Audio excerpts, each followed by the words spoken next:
आमर ये देव दीपावली महोत्सव पूरी श्रीक्षेत्र माटी अनुष्ठित जाऊँगी यह षष्ठ वर्ष दीर्घ 5 वर्ष धरिक महासमारोह आपंकर श्रीमंदिर गुंडीचा मंदिर पर्यंत दीर्घ 3 किलोमीटर व्यापी देव दीपावली महोत्सव अनुष्ठित हो आसुची ए वर्ष षष्ठ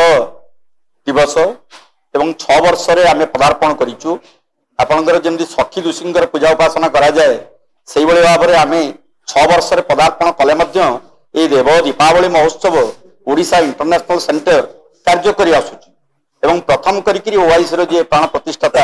अपन परेश भाई जो कार्यक्रम टी आयोजन करथिले से निश्चित भाव में गोटे देव अंश जात देव प्रतिमा मनीष तांकर मन भितर थिला जे पूरी श्रीक्षेत्र माटी रे आमे महाप्रभु जगन्नाथ जी के कलिजुगर अंशावतार कलिजुगर सत्य सनातन परम ब्रह्म दारु ब्रह्म पूर्ण ब्रह्म स्वरूप रे पूजा पाउचंती तांकरी क्षेत्र रे तांकरी पीठ रे तांकरी धाम रे आमे जदि देव दीपावली महोत्सव पालन करिबा ताले या निश्चित भाव में समग्र ओडिशा और भारतवर्ष को परिव्याप्त हो कहीं ना आम जो 4 जुगर परिकल्पना रही सत्य त्रेता द्वापर कली सत्य जुगरे भगवान नरसिंह रूप में ब्रह्मा विष्णु महेश्वर जे कि नरसिंह रूप को धारण करते से नरसिंह रूप हूँ भगवान श्रेष्ठ रूप एवं जो निराकार प्रतीक धर्मी रूप एवं तांकर जे पिता और माता तांकर जे देवता जी के आदि शक्ति आद्याशक्ति एवं देवदेव महादेवंकर अंश से देवता को सत्य जुगे पूजा करुले कारण सत्य जुगर परमायु 10 लाख वर्ष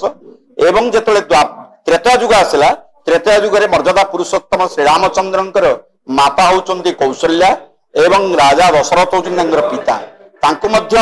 आप देव दीपावली दीपदान कराए तो आम द्वापर जुग को आसुचे से आपंकर 10 लाख रु 10,000 वर्ष होगा परमायु तापर जो आम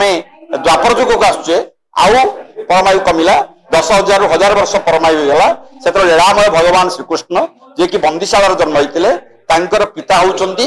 किए आपंकर देवकी वसुदेव वसुदेव पिता माता होती देवकी पालित पिता माता किए ना नंद यशोदा एवं जो आम कलिजुग को आसुचे से परमायु 10,000 रु 1000 वर्ष कमी जाऊँगी हाँ निश्चय जेहेतु आप 4 धाम परिकल्पना सत्य जुगरे बद्रीनाथ त्रेता जुगरे रामचंद्र रामनाथ एवं द्वापर जुगरे द्वारिकानाथ एवं कलि जुगरे जगन्नाथ तेणु पुरी हूँ 4 धाम भितर श्रेष्ठ धाम से पूरी श्रीक्षेत्र को समग्र विश्ववासी धाई आसुंच महाप्रभु को दर्शन कर कृपा आशीर्वाद पाइबा तेणु कलि जुगरे जो जगन्नाथ महाप्रभु अच्छा तांकु जे सृष्टि करिचंद राजा इंद्रदुम्न एवं रानी गुंडीचा तांको उद्देश्य मध्ये प्रदान करा जाए तेणु प्रथमे महाप्रभु जगन्नाथ ठारे लगिला से दीपटी आसला आम बड़दाण्ड देव दीपावली महोत्सव पालन करूँ ये देव दीपावली महोत्सव जगतर कल्याण परिवार कल्याण एवं समग्र वैकुंठ केमती भले रहिबो समग्र मनुष्य केमती वैकुंठ परिणत हो से लक्ष्य उद्देश्य नहीं ओआईसी तार देव दीपावली महोत्सव पालन करिया।